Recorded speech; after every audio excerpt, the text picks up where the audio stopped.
Disclaimer for this video, I am sick right now. I'm trying to kick a cold, so if I sound at all different in the voiceover of this video compared to how I normally sound, that's why. I just want to let you guys know right off the bat, and I hope it's not too distracting. A couple months ago, I finished watching Naruto. Just the first show, not Shippuden, but needless to say, I thoroughly enjoyed it. I thought it was a gripping show with a great ensemble cast of characters, a lot of amazing fight scenes, and a good amount of emotional moments that really hit me in my feels. And after finishing the show, I have a lot of thoughts about the overall experience, but I just can't put my finger on a way for me to get those thoughts out there. Hang on, wait. I have a YouTube channel. I can make a video on it! So that's what this video is. A review of the entirety of the first arc of Naruto. I'll probably end up calling it a retrospective in the title, but I really don't know how much this counts as a retrospective because there's not really much that I'm looking back retrospectively. I'm looking back like a year to when I started it, because this show started airing a fair few years before I was born, so it's not like I grew up watching Naruto. So first, I'm going to lay out the format of the video, since I've never done anything like this before regarding to a whole TV show or a whole chunk of a TV show. I mean, I've never really even talked about TV shows to begin with, so this is all new for me.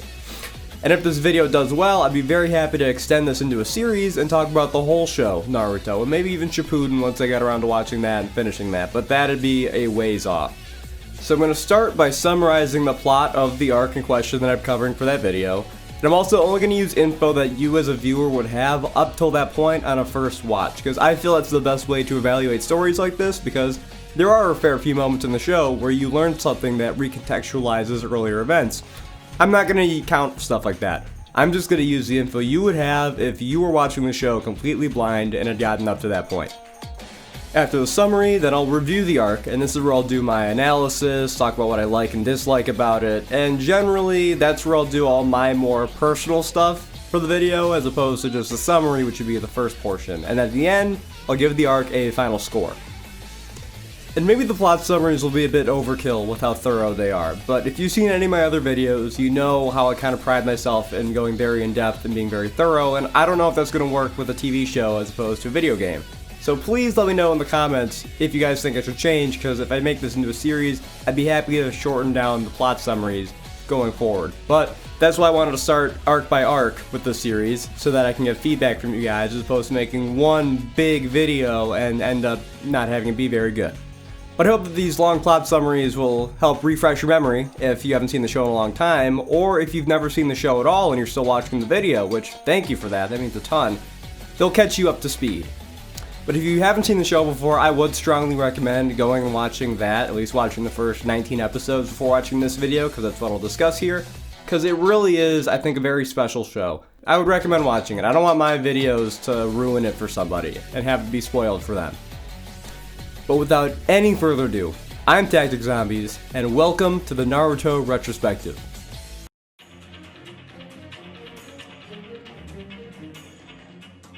The pilot of a TV show always has a lot riding on its shoulders. It has to introduce you to the status quo of the characters and the world, and has to be self-contained enough to tell a decent story in and of itself, while also leaving enough doors open and having enough questions to make you want to watch further and watch the rest of the show.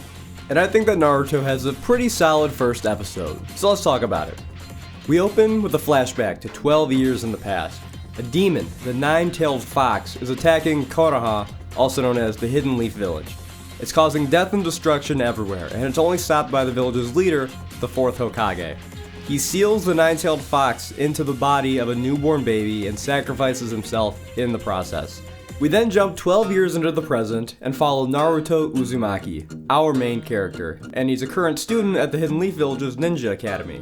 He's a punk kid, and he just got done graffitiing the Hokage faces, which are basically the Hidden Leaf Village's version of Mount Rushmore. They keep a record of all the people who have held the title of Hokage, which is basically the leader of the Leaf Village. This is ironic as Naruto believes one day his face will be on those rocks, as Naruto's goal is to become Hokage one day and be the best ninja to ever live. Naruto is completely alone. He's an orphan and he lacks any other immediate family.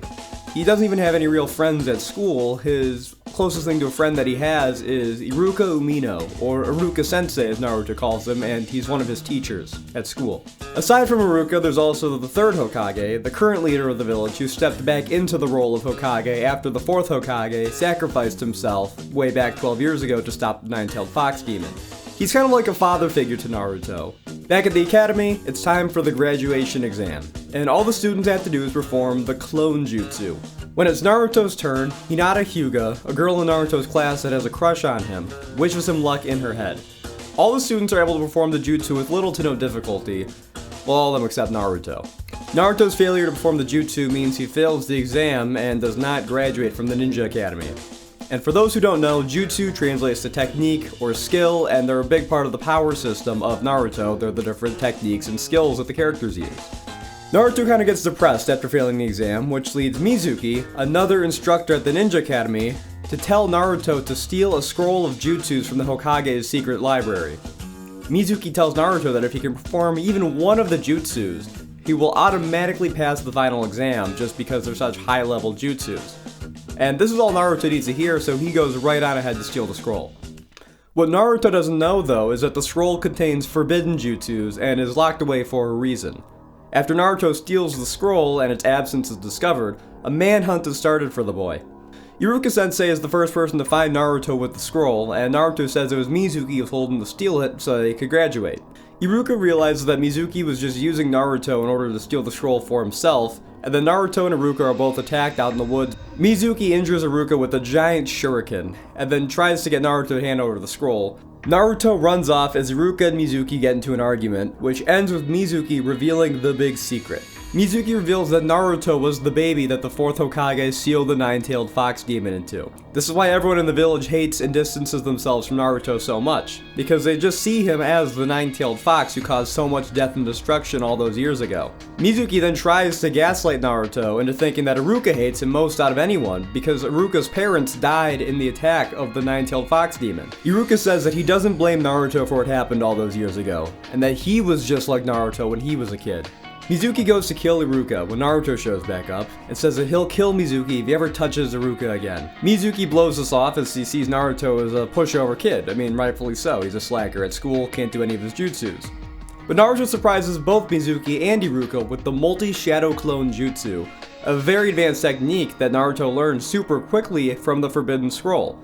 He uses the jutsu to easily defeat Mizuki. Iruka sees this and is just amazed, but Naruto, who had exhausted himself using the technique, passes out. When Naruto wakes back up, he realizes that Iruka has given Naruto his ninja headband, signifying that he had passed and had graduated from the Ninja Academy, and became a ninja. The episode ends with Iruka saying that just maybe, Naruto has what it takes to become Hokage someday. I think this is a really good start to the series. It's pretty low stakes, but nonetheless, I think it effectively introduces Naruto and his motivation, and some of the supporting cast, and plenty of conflict, some of which is resolved by the end of the episode, like Mizuki, and some of which will continue to challenge Naruto in the long term, like him struggling to be accepted by the people of the Leaf Village. The following episode introduces another major supporting character to the cast. It starts with Naruto getting his picture taken for his ninja ID card. He wants to get a silly picture taken, but the 3rd Hokage says it needs a retake. Naruto uses the sexy jutsu on the Hokage, causing him to do the anime thing where he gets a nosebleed when he's horny, then rushes in Konohamaru, the grandson of the 3rd Hokage. He wants to challenge the 3rd Hokage for the title of Hokage, but he slips and falls on his way in running at his grandfather.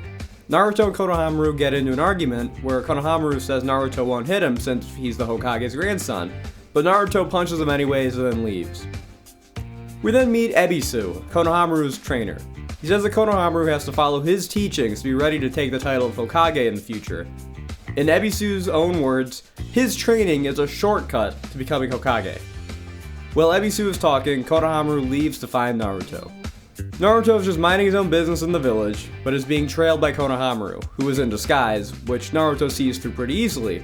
This impresses Konohamaru, and he wants Naruto to train him, and Naruto obliges. This is where Konohamaru says that he wants to become Hokage because if he doesn't, he feels he'll spend his whole life just living in his grandfather's shadow. He'll always just be the Hokage's grandson if he doesn't become Hokage himself. We then cut to the 3rd Hokage, looking at the Hokage faces.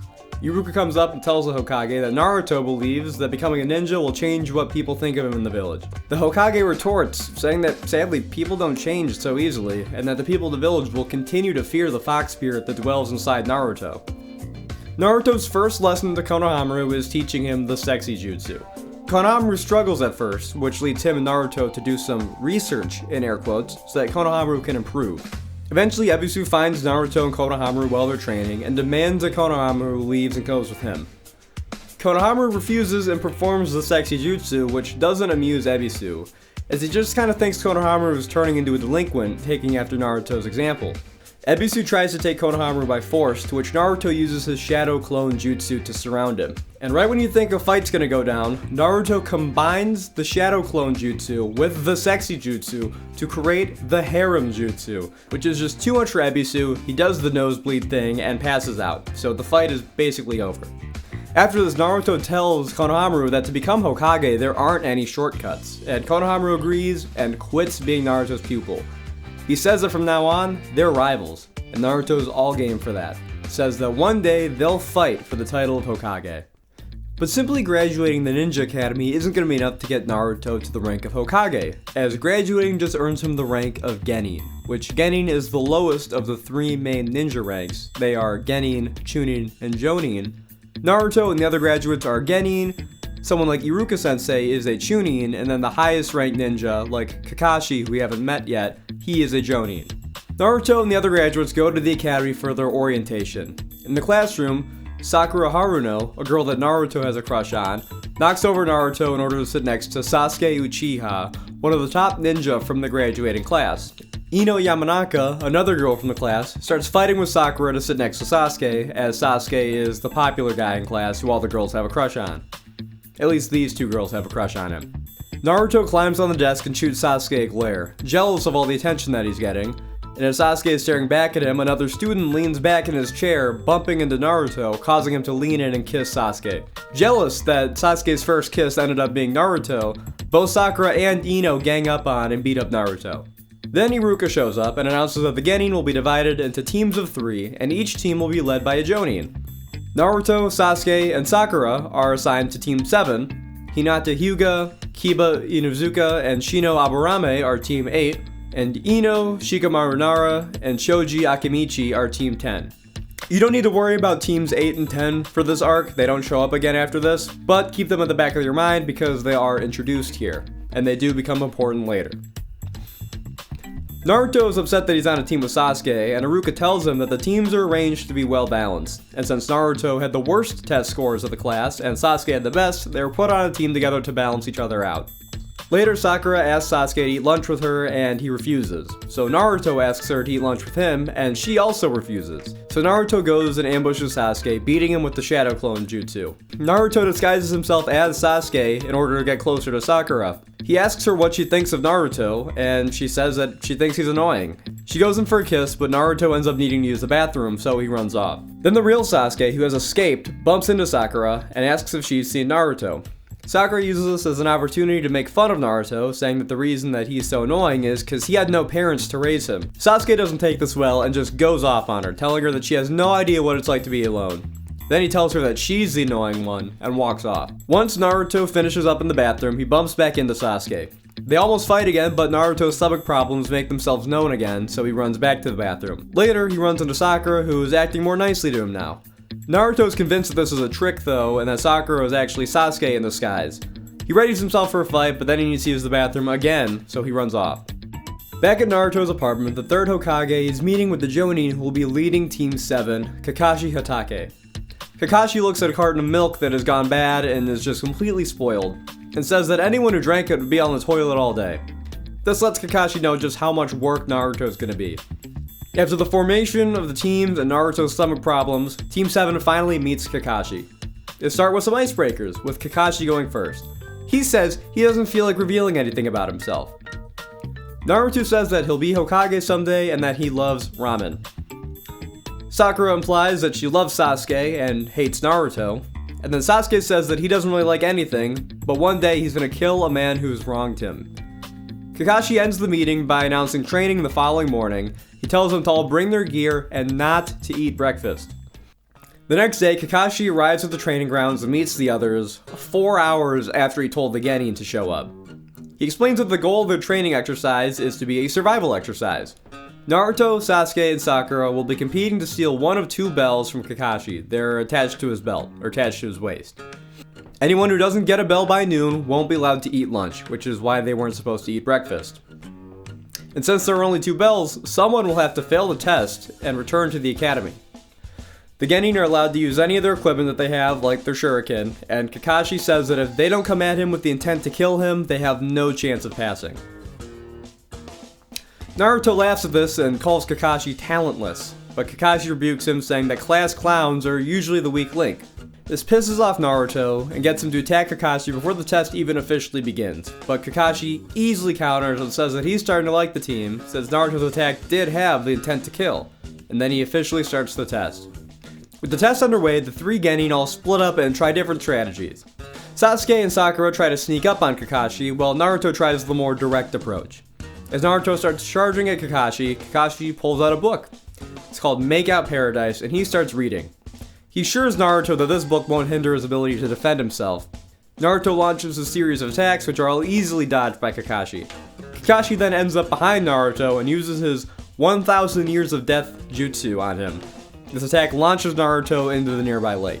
Naruto strikes back with a Shadow Clone Jutsu, which impresses the others. But Kakashi dodges with his Substitution Jutsu, which is a technique where you switch yourself with something, typically a log, to dodge an attack and disorient the enemy. Naruto then sees one of the bells under a tree nearby. He runs over to grab it, but obviously it's a trap, and Naruto ends up hanging upside down from the tree. Kakashi gives him a lecture about falling for obvious traps. During this lecture, Sasuke attacks Kakashi with shurikens and kunai, and it looks like Kakashi is killed. But it turns out Kakashi had just used another substitution jutsu to dodge the attack. Sasuke then flees the scene to get back into hiding. Sakura is searching for Sasuke when Kakashi finds her, all by herself out in the woods. Kakashi uses demonic illusion hell viewing jutsu, a genjutsu that makes the victim see their greatest fear, and for Sakura, this is a dying Sasuke. Believing what she sees is real, she faints, which puts her out of commission for a little while. Soon after, Kakashi finds Sasuke and uses Earth Release, Double, Self, and Decapitation Jutsu. This traps Sasuke up to his neck in the ground, which is something like Toph would do in Avatar. While Kakashi is elsewhere, Naruto frees himself from the snare that he was stuck in. He tries to sneakily eat his lunch early because he's just completely starving because he didn't have any breakfast, but he's caught in the act and tied to a post. As noon rolls around, nobody has stolen a bell yet. The 3 are gathered for lunch, and Kakashi tells them that they're failing because they aren't working as a team. They're all going at it on their own. The purpose of the exercise is to teach them that they will fail if they don't work together.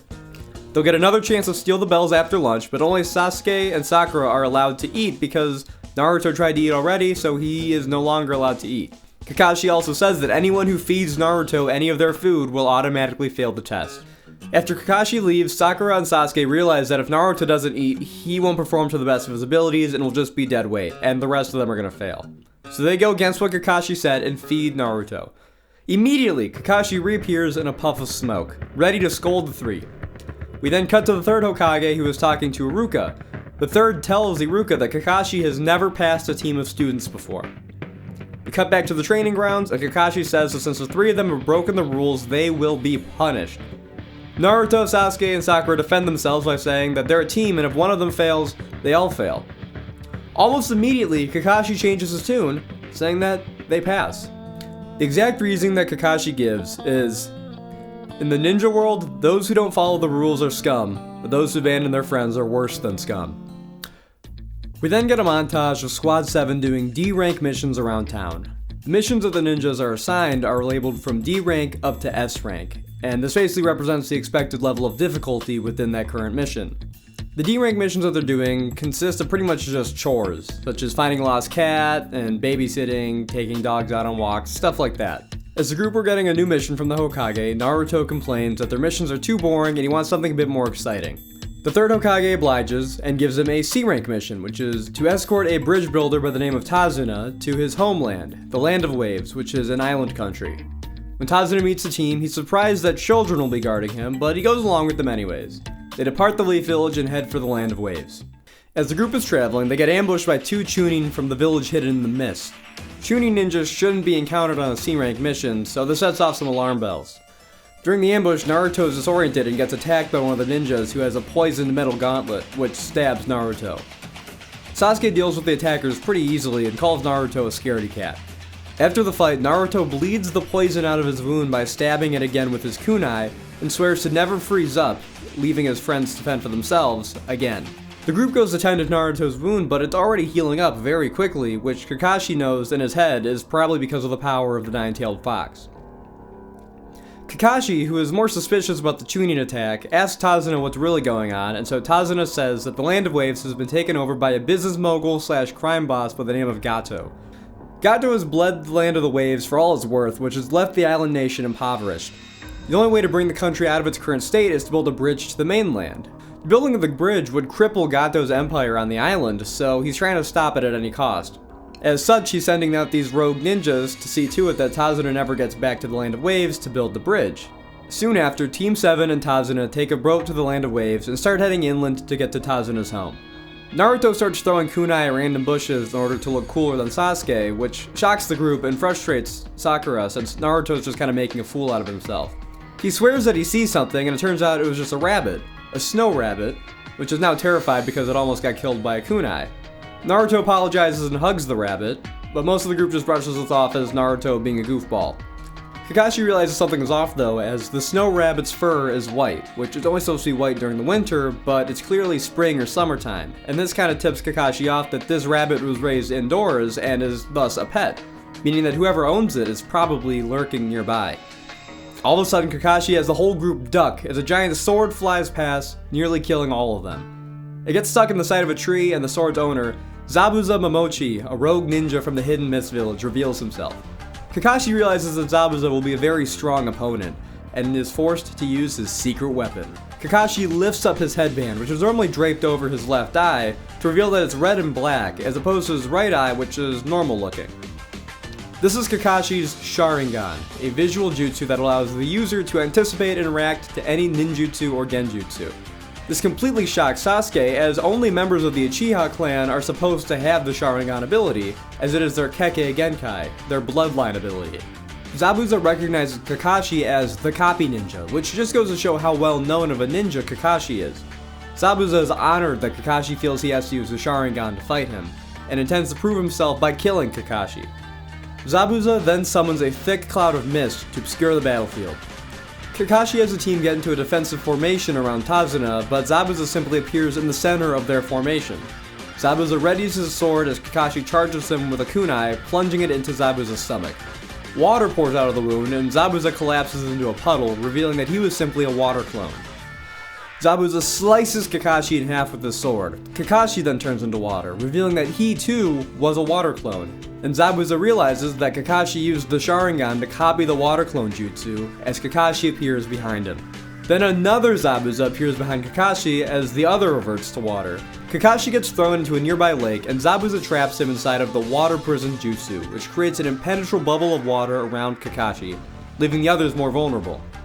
Zabuza sends another water clone after them, and Kakashi tells the team to retreat, but Naruto refuses, remembering the oath that he made to himself after the last fight. Deciding to save Kakashi and help the team, he attacks with a flurry of shadow clones. The Zabuza clone dispatches of Naruto's clones pretty easily, so he pulls a new tool from his backpack, a Demon Wind Shuriken, a giant four-bladed shuriken. Naruto hands the shuriken to Sasuke, who throws it at Zabuza, who then catches the shuriken with his free hand. Turns out there's actually a second shuriken hiding in the shadow of the first shuriken. Zabuza has to jump over it to dodge it, but then it turns out that the second shuriken is Naruto, who turns back into himself to throw kunai at Zabuza's back. Zabuza dodges the attack, but must release Kakashi in the process. Now that Kakashi is free, he and Zabuza can continue their duel. Kakashi, using the Sharingan, is able to mimic all of Zabuza's water jutsus. Their fight is the two of them using the same jutsus on each other until Kakashi gets the upper hand and wins, using Zabuza's own jutsu to win against him. Before Kakashi can kill Zabuza, a masked ninja arrives and kills Zabuza by throwing several senbon, which are like a needle weapon, into Zabuza's neck. The ninja reveals himself as a ninja hunter from the Mist Village, sent to kill and retrieve Zabuza's body due to his status as a rogue ninja. The hunter ninja takes Zabuza's corpse and disappears. Kakashi decides to continue heading to Tazuna's home before collapsing due to his chakra exhaustion. They finally get to Tazuna's home, and Kakashi uses this as an opportunity to recover. But while resting, he realizes that Zabuza's death was kind of fishy, because when hunter ninjas kill a target, they typically destroy the body on the spot. This is because other ninjas could steal the body and use it to get access to their jutsus. So it's just best to destroy the body to prevent those secrets from ever leaking. The ninja who killed Zabuza, on the other hand, took the body with him. There's also the fact that Zabuza was killed with Senbon, which is a weapon that is typically used to incapacitate targets rather than kill them. And this leads Kakashi to deduce that Zabuza is still alive out there, and will be back to kill Tazuna later. Elsewhere, we see the hunter ninja revive Zabuza. His identity is revealed as Haku, and he is working alongside Zabuza. Zabuza swears he will kill Kakashi when they fight again, but he must rest in the meantime. Kakashi takes the team to a nearby forest for training, since he knows Zabuza will be back. The training is chakra training, and involves the genin climbing a tree. The one caveat is they aren't allowed to use their hands, and Naruto says this is impossible, but Kakashi, who is crutch-bound, climbs a tree easily. Kakashi says that the key is to focus the chakra to the soles of their feet.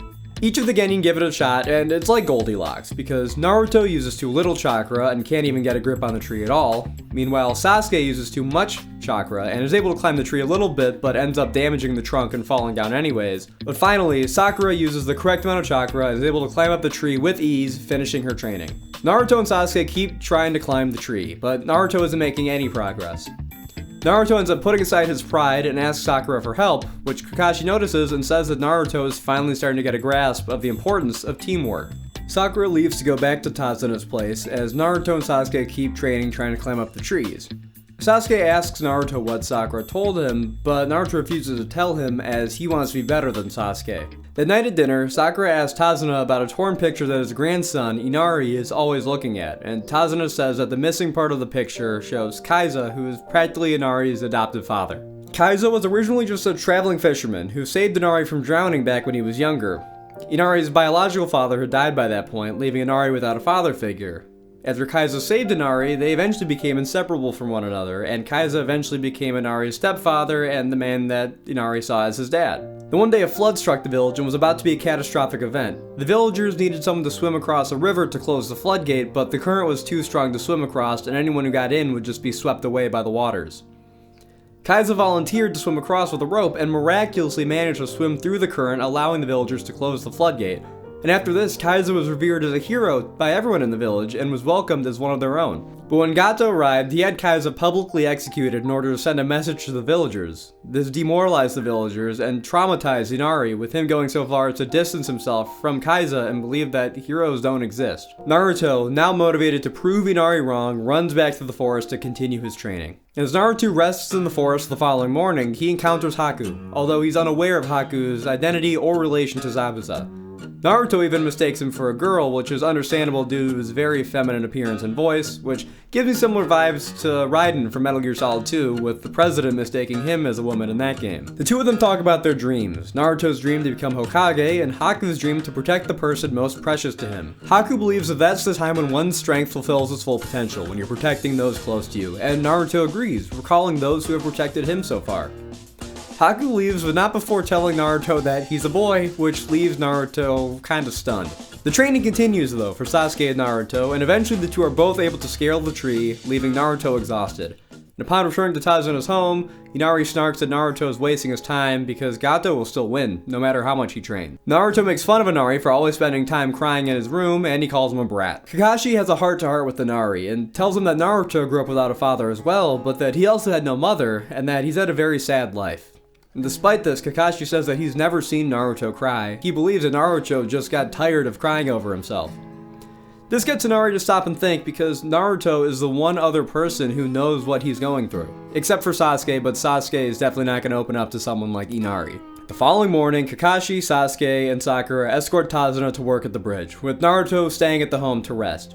As they arrive at the bridge, they find out that Tazuna's crew have already been attacked, as a thick mist descends upon the area. Zabuza attacks with water clones, which are quickly dispatched, before revealing both himself and Haku, donning his ninja hunter outfit. Back at the house, two of Gato's goons arrive to kidnap Inari's mom. Inari, who is inspired by Naruto's story, readies himself to defeat the goons, but is defeated very easily. And just as the goons are about to kill Inari, Naruto appears and makes light work of them. Naruto congratulates Inari for standing up for himself and leaves to head off to the bridge. Sasuke starts battling with Haku, and Zabuza is shocked to see Sasuke's speed. Haku sees this as well and uses his big jutsu, Crystal Ice Mirrors. Sasuke is surrounded in a circle of big slabs of ice that are shiny and reflective as mirrors. Haku can appear inside of the mirrors and jump between them so fast that it looks like he's present in all of them at the same time. Haku attacks with a barrage of ice senbon, which are essentially undodgeable by Sasuke. But Naruto shows up and manages to land a sneak attack on Haku. Zabuza gets ready to kill Naruto, but Haku asks if he can be the one to kill Naruto, and Zabuza agrees. Sasuke starts to formulate a plan, deciding that Haku will be easiest to defeat if he stays inside the ice cage and Naruto stays on the outside. But this is when Naruto enters the ice cage to attack on Sasuke, meaning they're both trapped inside now. Naruto and Sasuke try everything they can to destroy the ice crystals, but they're seemingly indestructible. This gets Kakashi thinking that Haku is probably using a Kekkei Genkai and that the two of them might be doomed. This leads to Kakashi using his Sharingan again because he wants to just finish this fight as quickly as possible to save Naruto and Sasuke. Zabuza says that he knows how to defeat the Sharingan before disappearing into the mist. Kakashi tells Sakura to defend Tazuna, but then Zabuza attacks, revealing that he has his eyes closed, preventing Kakashi from using the Sharingan, which is an ocular jutsu, from reading him. They do say that the eyes are windows to the soul, I suppose. Zabuza goes in to attack Tazuna, but Kakashi uses himself as a human shield to block the attack. Kakashi says that he'll have to use an attack that he himself created at the last resort. Sasuke and Naruto are still both stuck in the ice cage at this point and have sustained heavy wounds, although Sasuke is getting better at dodging Haku's attacks. Because of this, Haku targets Naruto, who is exhausted. Sasuke pulls Naruto out of the way, and Haku notices Sasuke's eyes. He is shocked to see that Sasuke has awoken his Uchiha clan Kekkei Genkai, the Sharingan, allowing them to see and read Haku's attacks easily. Haku launches a killing blow on Naruto, but Sasuke uses himself as a shield. Once Naruto gets his bearings, he finds a critically wounded Sasuke standing over him. Naruto asks why he did that, and Sasuke says it was only instinct, before collapsing into Naruto's arms. Sasuke says that he promises not to die before killing his brother, and then he dies. Haku asks Naruto if this is the first time he's seen someone die. Naruto, enraged by the death of Sasuke, starts to glow with chakra, which Haku says is pure evil. Naruto's wounds all heal, and he grows fangs and claws. Zabuza and Kakashi both sense the chakra and wonder which of the two it belongs to, but Zabuza can tell it's too strong to be Kakashi, and Kakashi recognizes it as the nine-tailed fox chakra. Kakashi, fearing that the fox might escape, draws a scroll smeared in his blood and says that they should finish their fight quickly. Naruto attacks Haku, who counters with more Senbon, but Naruto easily repels him with a roar. Haku tries to use a physical attack, but Naruto dodges and grabs Haku. Naruto punches Haku in the face with enough force that he flies through and shatters one of the ice mirrors, which causes the rest to shatter as a result as well. Just as Haku is getting back up, Naruto charges him for a finishing blow. As this happens though, Haku's mask cracks and breaks off, revealing to Naruto that Haku is the boy from the woods, and this gets Naruto to stop charging and he returns to normal. Haku asks Naruto why he spared him, because, after all, he killed Sasuke. Naruto retorts with a punch to the face. Haku says that he is defeated because he can no longer protect Zabuza, who is his most precious person. He believes he's a broken tool, and because of this, Haku says he deserves death. Naruto doesn't understand, but Haku starts begging to be killed. Then Haku explains his backstory.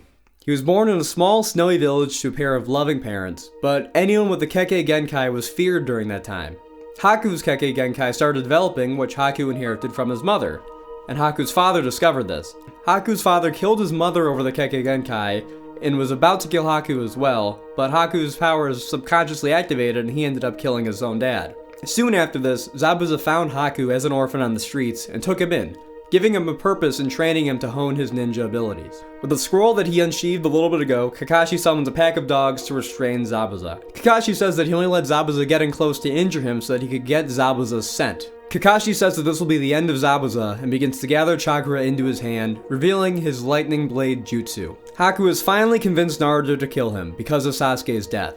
Naruto prepares a kunai to kill Haku with, hoping that this will make Haku's dreams come true. And as he charges Haku for the kill, Haku stops the attack and apologizes, saying that he can't die yet, and then vanishes. Kakashi charges Zabuza with the lightning blade, as ice mirrors start surrounding Zabuza. The lightning blade makes contact with flesh, and needles strike the bloody scroll, causing Kakashi's summoned dogs to disappear. It's revealed that Kakashi has impaled Haku with the lightning blade, and Haku uses the rest of his strength to grab Kakashi. Back at the village, Inari is running door to door trying to rally the villagers to fight Gato and his men, but the villagers all refuse as they have no more fight left in them. Inari says he's gonna go and fight because crying won't save anyone. And then back at his house, his mom begs him not to go, but he says that as Kaisa's son, it's his duty to fight. Wielding a crossbow and wearing a pot as a helmet, Inari is ready. As he leaves, he sees a crowd of shadowy figures surrounding the door. Naruto, looking for Haku, runs through the fading mist to a set of figures, where he comes across the scene of Haku's death.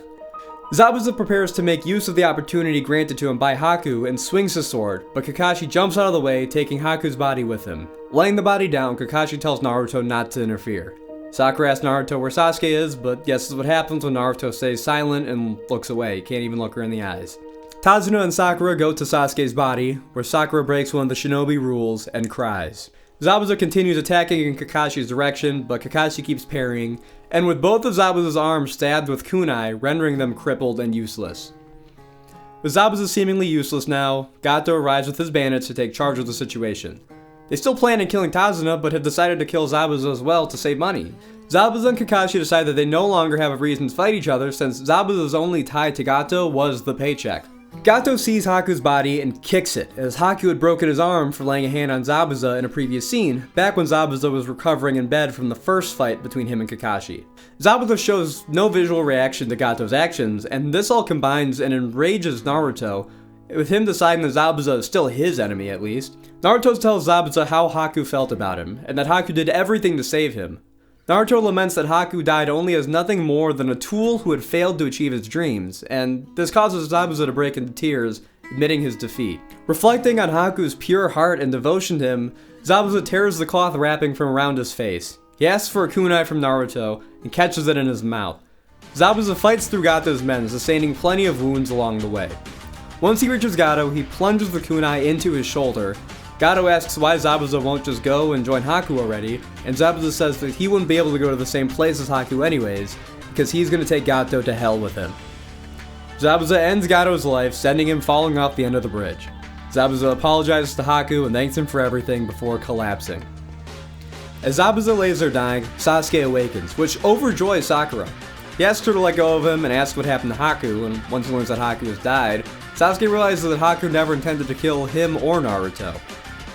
Sakura yells to Naruto that Sasuke is alright, and Naruto is brought to tears.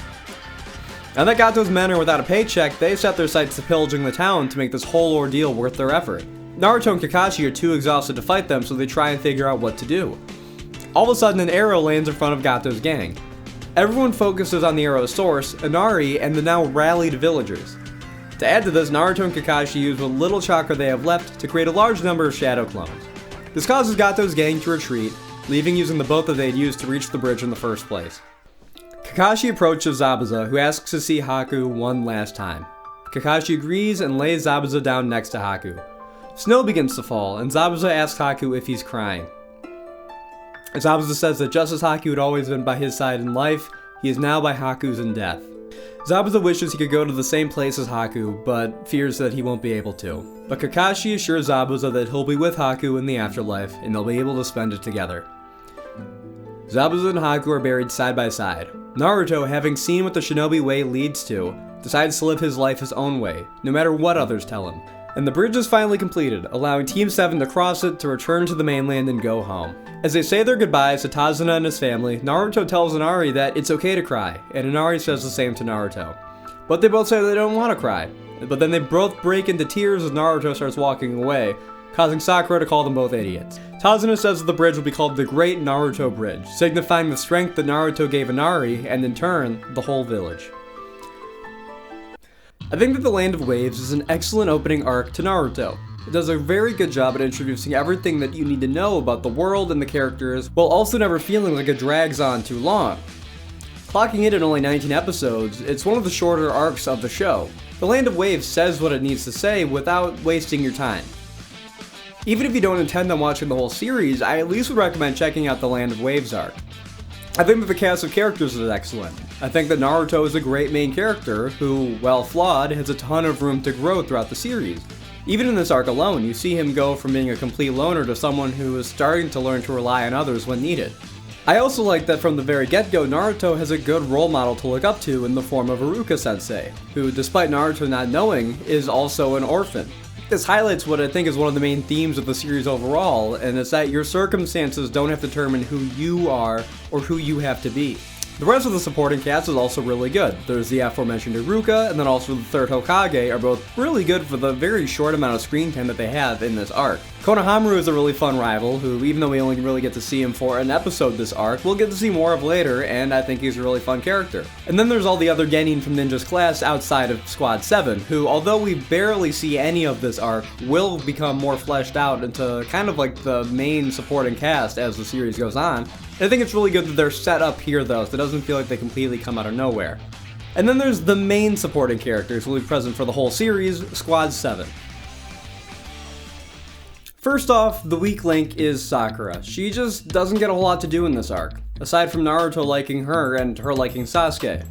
She's portrayed as being very book smart, and she nails the chakra exercise in the first go when they're out in the Land of Waves, but that never comes through during the fights.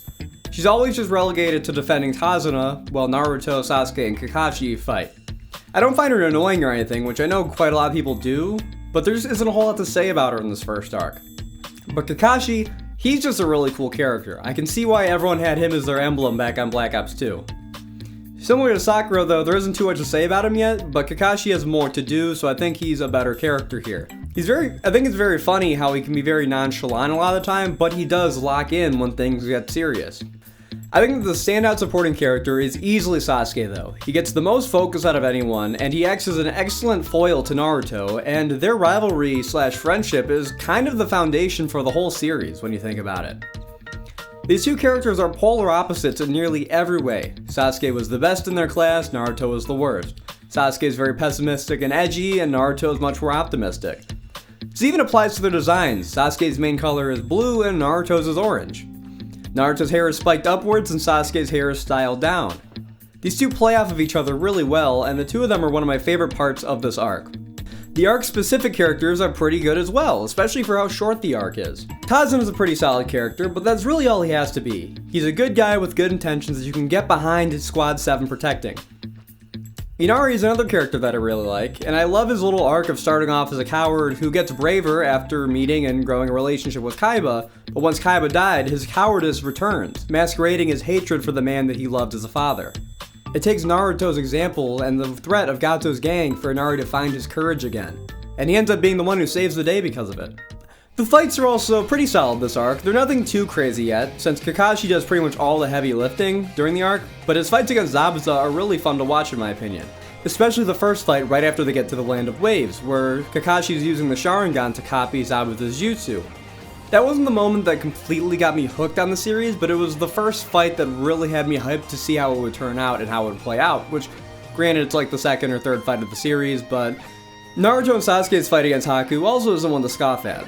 The ice mirrors are pretty cool, hahaha, cool, like ice, as is the whole Ice Keke Genkai in general. I think that the worst part is that Naruto wins because of a power boost, but seeing as it's the first time he uses the power of the Nine-Tailed Fox, it still has a pretty big impact on the viewer. The one complaint I have is that the fights are very long, but that's more just a problem with shonens in general, not just Naruto. The worst fight for this arc in this regard is definitely the bridge fight.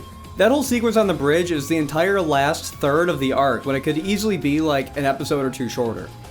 But that's just what happens with a weekly anime like this. I know that there are other shonen fights that are way longer, even in the same series. I think that the Land of Waves arc really shines though because of its villains, and how they shine a mirror back on Squad 7 and the Hidden Leaf Village as a whole. I see Zabuza, Haku, and Gato as the worst case scenario for what could happen to Naruto and the rest of his squad.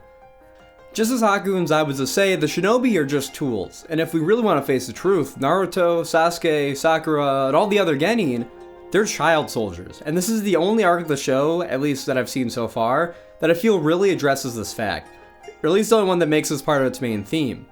Zabuza and Haku are what happens when shinobi take being tools to heart and stop being human. Zabuza and Haku might be rogue ninjas, but they're still just completing the assignments they've been given by Gato, and I feel Gato represents anyone who could be using these tools for evil. He just so happens to be a corrupt businessman, but he could just as easily be another ninja, a politician, a Hokage. Haku's loyalty to Zabuza is also not too dissimilar to the loyalty that most of the genin have for their jonin. This parallel between Zabuza and Kakashi is only further reinforced by the fact that both have their faces covered. Had someone like Kakashi found Naruto or Sasuke at their lowest point and asked them to go rogue with him, who's to say that they wouldn't listen? This is why I feel that Naruto's decision at the end is so powerful. Naruto vows not to let himself become nothing more than a tool like Zabuza and Haku. He vows to remain human. The Land of Waves is a great opening arc to Naruto, and its themes are some of the best of the series. Its underutilization of some of its characters and slightly drawn out bridge sequence drags it down a little bit for me, but I'm still going to give it 4 out of 5 stars.